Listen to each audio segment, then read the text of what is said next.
Hello everyone, this is John from Western Maine Defensive Tactics. I want to talk about your alternate rifle today. Not your primary, but your secondary, or the rifle you end up with. Now, granted, the lever action or bolt action is probably not going to be your first choice, but what happens if you can't get a semi-auto? What if you go to the gun store and you haven't seen fit to arm yourself, you go to the gun store, there are no AR-15s or any semi-automatic rifles to be had. What if there's an old 30-30 laying on the rack?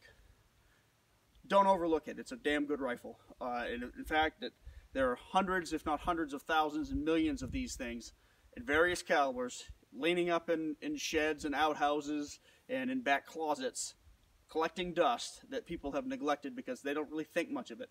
And it's probably a lot more rifle than most people think. No, you can't do everything with it. No, you don't have a 30-round magazine, but you're a far, far cry from unarmed when you've got a good 30-30, 45-70, 38-55, 357, 44, whatever lever gun cartridge you can choose. I don't mean to neglect bolt guns. There's a lot of great bolt guns out there too, and a lot of those are firing Spitzer bullets. But before the AR-15 took over the world, rifles like this were America's rifle, and they're still damn good these days. Now, priorities: make sure the gun's in good condition, make sure it's accurate, make sure that you know how to shoot it with an established load. And yeah, you're coming to it a little bit late in the game now. A little bit late in the game now, but it can still be done. A lot of your combat rifle calibers are gone from the shelves, but most of your hunting calibers are still there. You can still pick up 30-30. You can still pick up 45-70. You can still pick up 38-55 if it's in season in your area, or 38 Remington. Sorry, 35 Remington, things like that. I know people who are, they're good men, but this is the kind of rifle that they have. This is all they're going to have. They're not going to go out and buy something semi-automatic because they know this rifle and they understand it. What's wrong with that?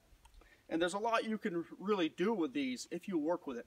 And this isn't a new concept. People have been talking about this, combat lever action or cowboy assault rifles for a couple of decades now, probably 4 decades.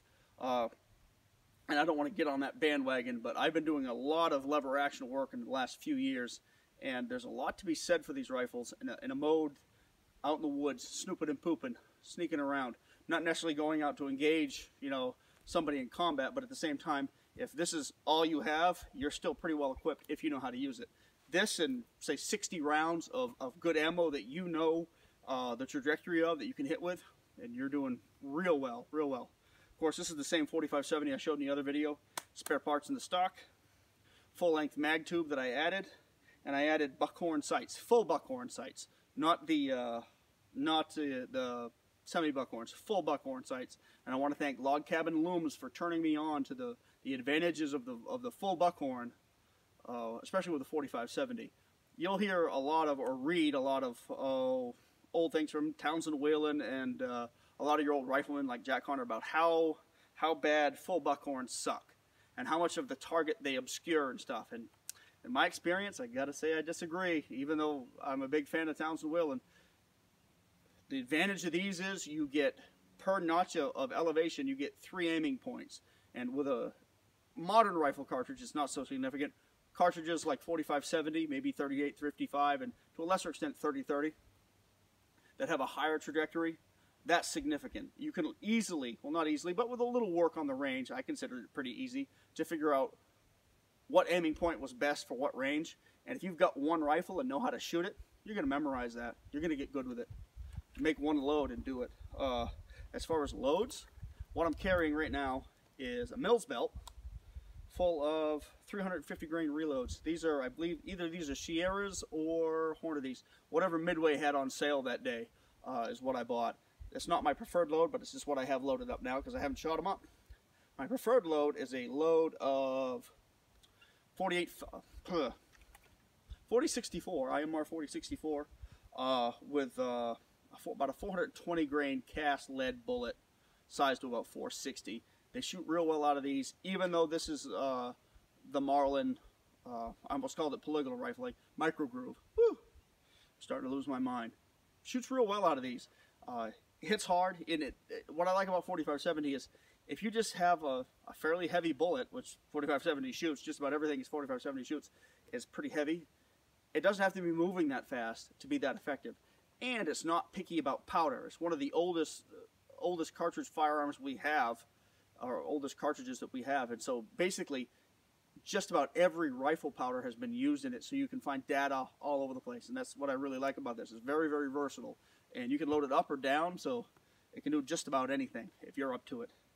What else have I done?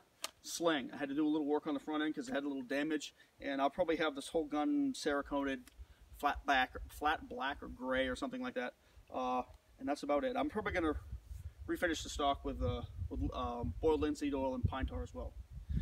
What about ammo? Well, what I happen to have here is a Mills belt, a reproduction Mills belt. And this is the best way I found to carry a bunch of 45-70 ammo. I've tried my homemade belt slides and stuff, and my belt slide came out pretty good, and I waxed it. But I like the Mills belt. This is a reproduction I actually bought at the regimental quartermaster in Gettysburg, in Pennsylvania, when we were on vacation in person. I figured, well, if I needed a souvenir, I was going to find something I could use. What I am going to do is probably dye this OD green or black and blacken the buckle so it's a little bit more subdued. So when I go out here sneaking around the woods, it's not flashing all over the place. But don't overlook that old lever action in the closet. And I have a lot more to say about this because I have done quite a bit of work with these last few years. But don't overlook it. It's a hell of a lot of rifle. If you've got a good lever action rifle, good bolt action rifle, and a good semi-automatic handgun of decent capacity, you're pretty well armed if you know how to use both. Now, again, the AR-15 crowd, the AK-47 crowd, is going to say, well, you're no match for me with this rifle. That depends. There's a lot more that goes into fighting than just the equipment that you have. What about your mobility, your speed, your cunning, your use of color and concealment, your knowledge of your terrain? A gun like this, out here, with somebody who knows this terrain, I wouldn't want to face him with an AR-15. I don't care what I have. I won't want to face him with my FN. Somebody that knows this rifle and knows this area could kill me right now. I could drop dead on this camera. Maybe they're out there right now. Anyway, keep your head on straight with the coronavirus, people. We're going to get through this. We're Americans. We're pretty tough. We've just forgotten what it is to be tough, or some of us have anyway. And this too shall pass. And like I used to tell people in my classes, do not give in to fear. Right now, the media is trying to just keep everybody in America so afraid, so sitting on the edge of their seats, glued to the TV, so you can't actually think rationally. Get outside and just do stuff at your own place. Clean up your house. Do the things that you need to do. Get your chores done. The things that you've been neglecting, get your firearms squared away, get your ammunition organized, get all your guns cleaned. I'm not saying prepare for battle, but you know what? Prepare. If there's little things that need to be done, just get it done. Don't put it off any longer. And when this is all over and life is back to normal, you'll be like, wow, I'm glad I took that time to get that done. I'm thinking we'll be better as a society and as a country when this is all over, because people are learning some lessons now that haven't been taught en masse in some generations. People learned it as individuals that grew up in places like this, but as a country, this is like a lot of the younger generation's first real major crisis. People thought the ammo crunch and the firearms crunch in 2012 or 2008 was bad, and I bet they trade places because that was only one aspect of life. This is all aspects of life. It's affecting everybody. But don't give in to fear. Don't buy the crap. The media is just trying to keep you scared. Yes, we need to take coronavirus seriously. Yes, we need to protect our vulnerable populations, but that doesn't mean we lose our frickin' minds and surrender our civil rights. But I also think it's kind of telling to watch certain government officials over the country you can kind of see their tyrannical natures coming out, But anyway, get your lever gun out. Take it out to the range and shoot it. Get a little hunting ammo.